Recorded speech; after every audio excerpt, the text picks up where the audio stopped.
विद्यार्थ्यांच्या आंदोलनाला पोलिसांनी परवानगी नाकारल्यामुळे राजकीय वातावरण तापण्याची चिन्हे दिसत आहेत।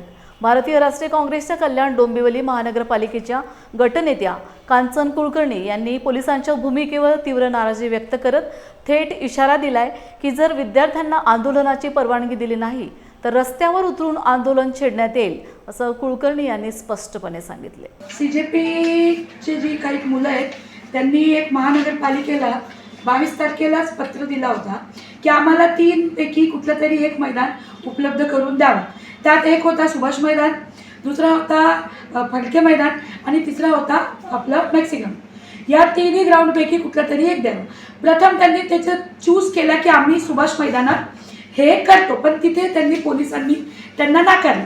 मग त्या मुलांनी चूज केलं की आम्ही फडके मैदानात करतो। तर फडके मैदानात परवा एक पत्र येतो या प्रकारे आणि त्यांना काल परवानगी पण दिली जाते की तिथे रबड क्रिकेटची मॅच होणार।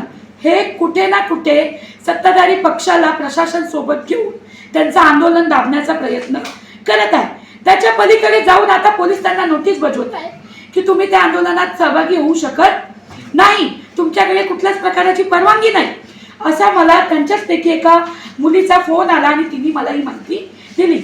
पण जर ते या प्रकारे लोकशाहीचा जो हक्क आहे त्यांचा आंदोलन करणे ते दाबण्याचा प्रयत्न करत असतील तर ते अजिबात चालणार नाही।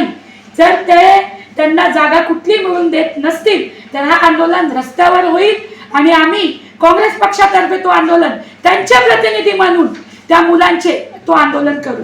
हे कुठे ना कुठे लोकशाही दडपण्याचा प्रयत्न जे सत्ताधारी पक्षाकडून होत आहे ते थांबलं पाहिजे। नाही थांबलं, जे प्रेमात आंदोलन शांततेत ती मुलं करणार होती त्यांना त्वरित हे क्रिकेट रोज होत राहतील हे थांबवावे आणि त्यांना फडके मैदान उपलब्ध करून महानगरपालिकेने द्यावा। आणि जेव्हा पण अशा प्रकारे 2-2 पत्र एका दिवशी भेटतात तेव्हा महानगरपालिका दोघांना काय सांगते, कोणालाही परवानगी देणार येणार नाही। मग यांना कशी भेटली? कॉन्ट्रोवर्सी मध्ये यांनी परवानगी दिली कशी? सर्वप्रथम महानगरपालिकेच्या अधिकाऱ्यांना सांगून ठेवते या प्रकारे सत्ताधारीकडे तुम्ही काम करत नाही, या जनतेच्या येणाऱ्या करावर तुम्हाला पगार मिळते। थांबलं पाहिजे सगळं त्वरित आणि हे परवानगी रद्द करा। ही जी परवानगी दिली आहे ना, कॉन्ट्रोवर्सी आहे नाही, तुमचंच मग सांगणं असतं। एकाच ठिकाणी 2 परवानग्या मागण्यात आल्या तर ती रद्द करण्यात येते। आम्ही म्हणत नाही ह्याला द्या, ह्याला परवानगीची गरज नाही हो, लोकांचा मुद्दा हे तर होणार आणि नक्कीच होणार।